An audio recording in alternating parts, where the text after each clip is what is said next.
اهلا بيكم معايا في درس جديد من دروس تعليم الكروشيه منوي. في درسنا النهارده هشرح معاكم طريقه عمل ورده بعده طبقات. ممكن تكون الورده مكونه من 4 ورقات او 6 ورقات او 8 ورقات زي اللي انا اشتغلتها دي. هوريكم دلوقتي ازاي نحدد عدد الورق بتاع الورده وازاي نشتغل الورده. بسم الله. اول حاجه هنعملها عقده البدايه، وبعد كده هشتغل سلسلة مكونة من 6 سلاسل، 1 2 3 4 5 6. هقفل دايرة في اول سلسلة انا اشتغلت بيها بغرزة منزلقة، وهبدأ اشتغل داخل الدايرة دي.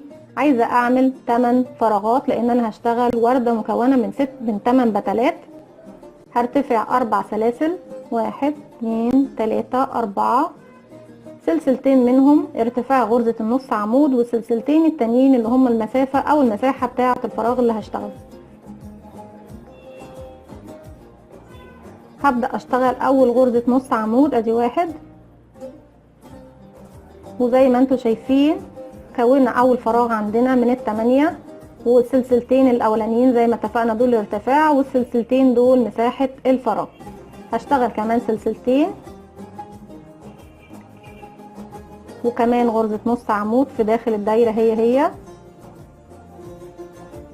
وهكذا هفضل استمر اشتغل لغاية ما اكون معايا 7 غرزة نص عمود، سلسلتين وغرزة نص عمود، سلسلتين وغرزة نص عمود. دلوقتي بقى معايا كام فراغ؟ 1 2 3 4، لسه كمان عايزة 3 سلسلتين وغرزة نص عمود، سلسلتين وغرزة نص عمود، 1 2 3 4 5 6، كمان سلسلتين وغرزة نص عمود. بالشكل ده بقى معايا 7 فراغات زي ما انتوا شايفين، ادي 1 2 3 4 5 6 7. ولو اخدتوا بالكم في المسافة دي او المساحة دي، المفروض ان دي المكان بتاع اخر فراغ هشتغله الثامن. هعمل سلسلتين، وفي تاني سلسلة انا ارتفعت بيها هقفل بمنزلقة. يبقى كده معايا 8 فراغات. وعلى الاساس دوت لو هتعملي الوردة مكونة من 6 ورقات يبقى هتشتغلي 5 غرزة نص عمود وتقفلي في تاني سلسلة ارتفعتي بيها، هيديكي 6 فراغات. وبالشكل دوت هتكوني عدد الفراغات اللي انت حباه او عدد ورق الوردة اللي انت حباه. هبدأ اشتغل في اول فراغ يقابلني. انا مش هشتغل غير على الفراغات دلوقتي. هعمل غرزة حشو و4 غرزة عمود بلفة، 1 2 3 4، وتاني هدخل في نفس الفراغ اعمل غرزة حشو. يعني كل ورقة من اوراق الوردة بتكون مكونة من غرزة حشو، 4 غرزة عمود بلفة، غرزة حشو. تاني ندخل في الفراغ اللي بعده هنعمل غرزة حشو و4 عمود بلفة، 1 2 3 4، وادخل تاني غرزة حشو. هستمر اشتغل في كل الفراغات لغاية ما املى الفراغ التاني. هكمل الوردة وارجع لكم. رجعت لكم تاني وانا في اخر فراغ هشتغله في الثامن. هنشتغل غرزة حشو و4 عمود بلفة زي ما عملنا في كل الورقات، ادي 1 2 3 4، وكمان غرزة حشو في نفس الفراغ. يبقى تاني عشان نراجع مع بعض، في كل ورقة بنعملها بتكون مكونة بنشتغل في نفس الفراغ غرزة حشو، 4 عمود بلفة، غرزة حشو. هقفل دلوقتي بغرزة منزلقة في اول سلسلة هتقابلني بالشكل ده. كده عملنا اول طبقة من الورد. هلف الوردة بتاعتي عشان هشتغل على الظهر دلوقتي. ارتفع سلسلة وابدأ اشتغل. هروح لغرزة النص عمود دي زي ما انتوا شايفين، هشتغل عليها بس هشتغل من تحتها زي ما بنعمل بالظبط البريد الامامي او البريد الخلفي، واشتغل تحتيها غرزة حشو. بعد كده هشتغل 4 سلاسل، 1 2 3 4، وهروح بالاربع سلاسل دول لتاني غرزة نص عمود هشتغل من تحتيها، بحيث ان الابرة تكون غرزة النص عمود تكون فوق الابرة والابرة بتكون بالشكل دوت، واشتغل تاني غرزة حشو. بكده كونا اول فراغ زي ما انتوا شايفين.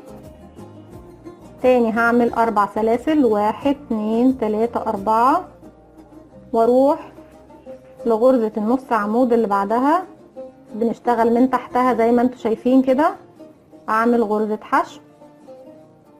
يعني الخطوة دي بشتغل 4 سلسلة غرزة حشو، 4 سلسلة غرزة حشو، لغاية ما اكمل كل غرز النص عمود معايا بالشكل ده، 1 2 3 4، واشتغل من تحت غرزة النص عمود غرزة حشو.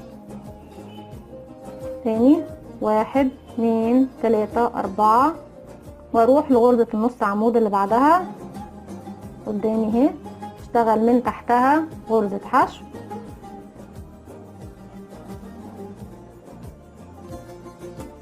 واحد اتنين تلاتة اربعة، واروح لغرزة النص عمود اللي بعدها، ادخل في الفراغ دوت، انزل ارفع غرزة النص عمود لفوق واشتغل غرزة حشو، واكمل بالشكل دوت.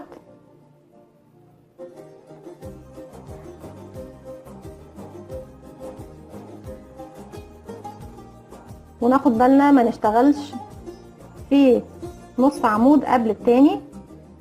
1 2 3 4، وده اخر نص عمود عندي بالشكل دوت. وصلنا لغاية هنا وعايزين نقفل المسافة ما بين الفراغ ده والفراغ ده زي ما عملنا في بداية الوردة. هنشتغل تاني 4 سلاسل ونقفل في غرزة الحشو الاولانية خالص اللي انا ارتفعت بيها، او في السلسلة اللي انا ارتفعت بيها قبل غرزة الحشو.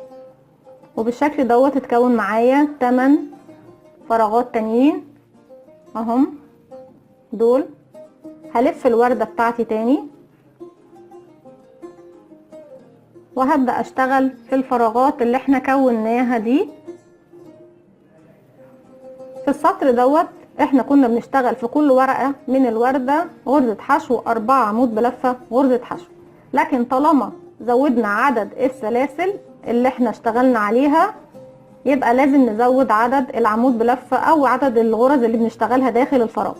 هنشتغل غرزة حشو وهنزود كمان على الاربعة 2 عمود بلفة، يعني كل ما بنزود دور بنزود 2 عمود بلفة على كل فراغ هنشتغله. يعني احنا اشتغلنا في الاول في بداية الوردة 4 عمود بلفة، وبعد كده غرزة الحشو، وبعد اشتغلنا غرزة حشو 4 عمود بلفة غرزة حشو. في الدور التاني هنشتغل غرزة حشو 6 عمود بلفة. ادي 1 2 3 4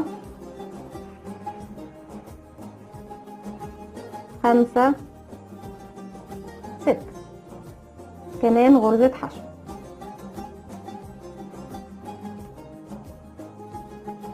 تاني هنبدأ نشتغل في الفراغ اللي بعده بيقابلنا زي ما انتم شايفين غرزة حشو،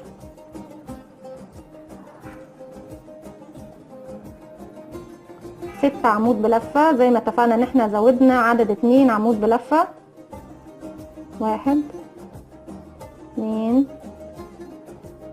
3 4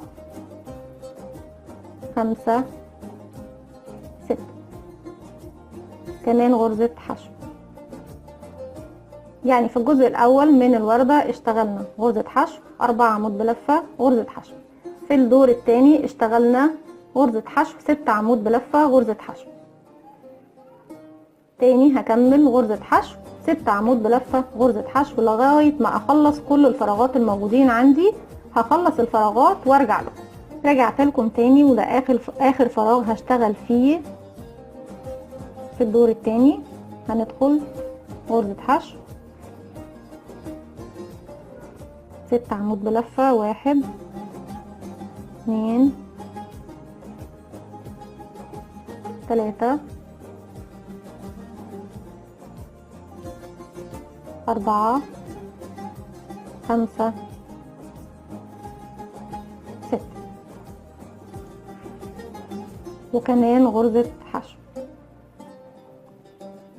هقفل في اول سلسلة من الورقة بتاعة الوردة اللي قبلها.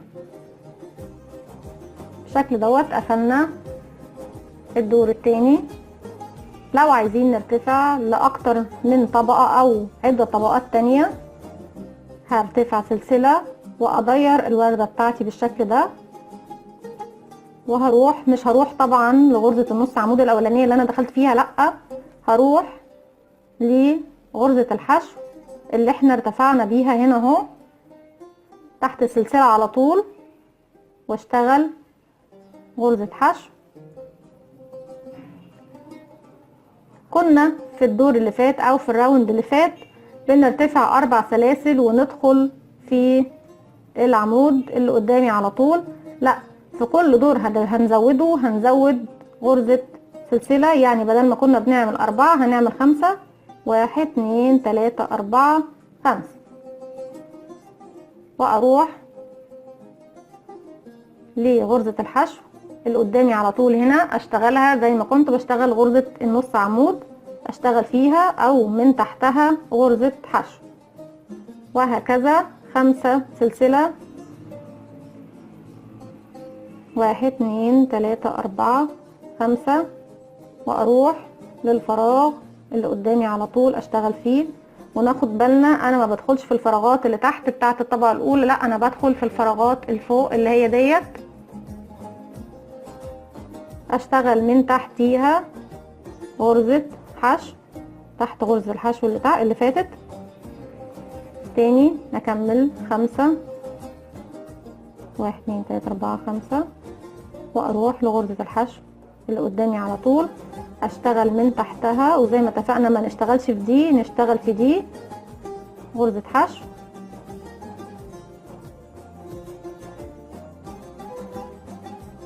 وهكذا هكمل لغاية ما اوصل ل8 فراغ. هكمل وارجع لكم. رجعت لكم تاني، وزي ما انتم شايفين انا وصلت لغاية المكان اللي انا ارتفعت منه. دي اخر ورقة معايا او اخر فراغ هعمله. هعمل 5 سلاسل، 1 2 3 4 5، واروح للسلسلة اللي انا ارتفعت بيها، اعمل غرزة منزلقة عشان اقفل الفراغات بتاعتي بالشكل دوت. كده بقى معايا 8 فراغات جداد نشتغل فيهم. وزي ما اتفقنا عشان نراجع مع بعض تاني، احنا لما بنشتغل على ظهر الوردة اول حاجة عملناها كانت 4 سلاسل. بعد كده لما ارتفعنا للطبقة اللي بعدها هنرتفع كمان نزود سلسلة في كل السلاسل، يعني بدل 4 هنشتغل 5 سلاسل في كل فراغ. وهكذا لو هنرتفع دور تاني هنزود سلسلة، يعني هنشتغل 6 سلاسل في كل فراغ. وكل دور هنعلاه هنزود سلسلة في الظهر. هلف الوردة بتاعتي بالشكل ده وابدأ اشتغل في الفراغات. كنا في الدور اللي فات او في السطر اللي فات اشتغلنا غرزة حشو 6 عمود بلفة غرزة حشو، يعني زودنا عن السطر اللي قبله 2 عمود بلفة، لان السطر الاولاني اشتغلنا غرزة حشو 4 عمود بلفة غرزة حشو. يعني في كل دور بنزوده في وش الوردة بنزود 2 عمود بلفة داخل كل ورقة، لكن في الظهر بنزود سلسلة واحدة بس على كل السلاسل اللي بنشتغل بيها. يعني في كل فراغ بنزود سلسلة من السلاسل اللي احنا بنرتفعها في الوردة. هبدأ اشتغل غرزة حشو. كنا اشتغلنا 6 عمود بلفة، هنزود عليهم 2 يبقى هنشتغل 8 عمود بلفة. قلنا بنزود 2 غرزة عمود بلفة على كل ورقة وردة من اللي احنا بنشتغلهم. ادي 1 2 3 4 5 6 7 8. والثابت معانا طبعا غرزة الحشو في البداية وفي النهاية بالشكل ده. هروح لتاني فراغ، اكرر تاني غرزة حشو 8 عمود بلفة، وزي ما اتفقنا ان احنا كنا شغالين 6 زودنا 2، في كل دور عليها هنزود 2 عمود بلفة في الوش، وفي ظهر الشغل هنزود سلسلة على السلاسل في كل فراغ. 1 2 3 4 5 6 7 8. بالشكل دوت هشتغل في كل الفراغات اللي قدامي، في كل فراغ غرزة حشو 8 عمود بلفة غرزة حشو. هكمل السطر وارجع لكم. رجعت لكم تاني، ودي اخر فراغ هشتغل فيه او اخر ورقة من الوردة هشتغل فيها. غرزة حشو 8 عمود بلفة، دي 1 2 3 4 5 6 7 8. كمان غرزة حشو.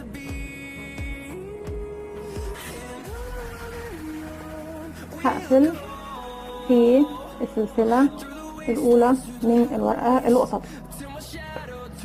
زي ما انتم شايفين اتكونت معانا وردة ب3 طبقات، الأولى والثانية والثالثة، وهكذا. لو حبينا نستمر في تزويد عدد الطبقات بتاعة الوردة هنشتغل بنفس الطريقة.